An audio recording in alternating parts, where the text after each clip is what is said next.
श्री स्वामी समर्थ. मी मोहिनी विजय निंबाळकर तुमचं आपल्या यूट्यूब चॅनलमध्ये खूप खूप स्वागत आहे. आजच्या व्हिडिओमध्ये आपण बघणार आहोत 15 डिसेंबरला म्हणजे सोमवारी आली आहे सफला एकादशी. गरिबी, कर्ज, अडचणी, संकटे दूर करण्यासाठी करा हे उपाय. 15 डिसेंबर दिवशी येत आहे हिला सफला एकादशी ह्या नावाने ओळखले जाते.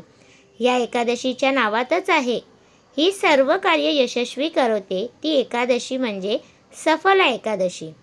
सर्वश्रेष्ठ ज्याप्रमाणे ग्रहांमध्ये चंद्रग्रह श्रेष्ठ, नागांमध्ये शेषनाग श्रेष्ठ, यज्ञामध्ये अश्वमेध यज्ञ श्रेष्ठ, पक्ष्यांमध्ये गरुड श्रेष्ठ, देवतांमध्ये श्री हरी विष्णू श्रेष्ठ, तसेच सर्व व्रतांमध्येही एकादशी ही सर्वश्रेष्ठ मानण्यात आली आहे. या एकादशीस भगवान श्री हरी विष्णूंची मनोभावे पूजा अवश्य करा.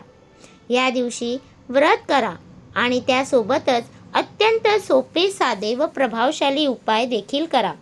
आपल्याला काही संकटे असतील, अडचणी असतील, काही दुःखे असतील, त्याप्रमाणे आपण उपाय नक्की करून पहा. भगवान विष्णूंच्या कृपेने आपल्या सर्व समस्या दूर होतील. आपल्या काही खूप दिवसापासून जर इच्छा असतील तर त्या सर्व इच्छांची पूर्ती नक्की होईल.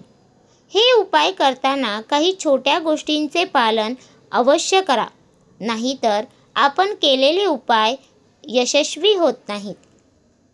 या दिवशी आपण कोणाचीही निंदा करू नये, मोठ्यांचा अपमान करू नये, त्यांच्याशी आदराने बोलावे. स्त्रियांचा अपमान होईल असे कोणतेही शब्द बोलू नयेत. वाईट चिंतू नये. या दिवशी गैरवर्तन टाळावे. या दिवशी ज्यांच्या घरात गरिबी आहे त्यांनी भगवान श्री हरी विष्णूंच्या सोबत माता लक्ष्मीची देखील विशेष पूजा करावी. या दिवशी आपण भगवान विष्णूंसोबत माता लक्ष्मीच्या नामाचा जप करणे तसेच त्यांची आरती करावी. या दिवशी आपण गोरगरिबांना आपल्या सामर्थ्यानुसार, आपल्या स्थितीनुसार आपण दानधर्म नक्की करा. ह्यामुळे आपल्या जीवनातील अडचणी, संकटे नक्की दूर होतील. ह्या दिवशी आपण घराच्या छतावर पिवळ्या रंगाचा ध्वज नक्की लावा. घरातही तुम्ही हा ध्वज लावू शकता. यामुळे घरात सुखसमृद्धीचे आगमन होते. धार्मिक मान्यतेनुसार आपण घरात तुळशीचे रोप लावावे. तुळस ही भगवान विष्णूंना अत्यंत प्रिय आहे.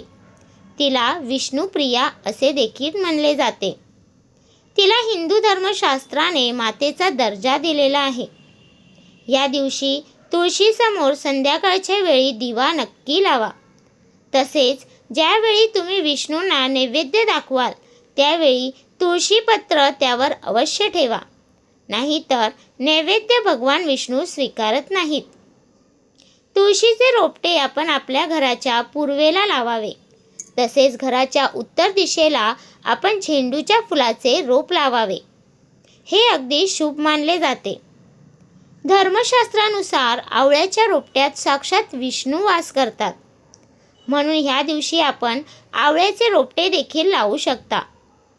पूजा करताना आपण ओम नमो भगवते वासुदेवाय नमः या महामंत्राचा 108 वेळा जप करावा.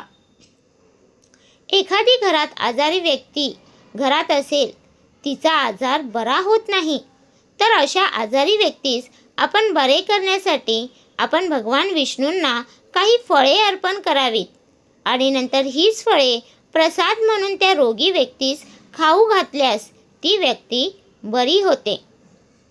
शक्यतो आपण पिवळ्या रंगाची फळे जी आहेत त्यांचा वापर आपण अवश्य करावा.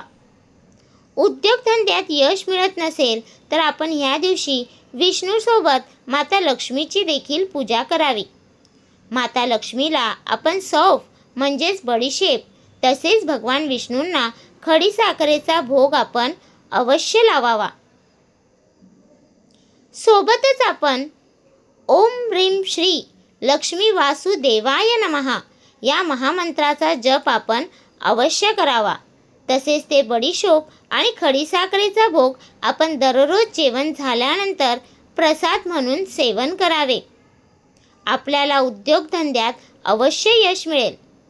तर तुम्हाला हा माझा व्हिडिओ कसा वाटला प्लीज कमेंट करून नक्की सांगा. व्हिडिओ आवडला असेल तर लाईक करा, कमेंट करा आणि शेअर करायला विसरू नका. आणि तुम्ही अजूनपर्यंत आपल्या चॅनलला सबस्क्राईब केलं नसेल तर प्लीज जाऊन चॅनलला नक्की सबस्क्राईब करा. कारण आपल्या चॅनलवरती तुम्हाला आध्यात्मिक माहिती आणि स्वामी महाराजांचे व्हिडिओ बघायला भेटतात. तर भेटूया उद्या एका नवीन व्हिडिओसोबत.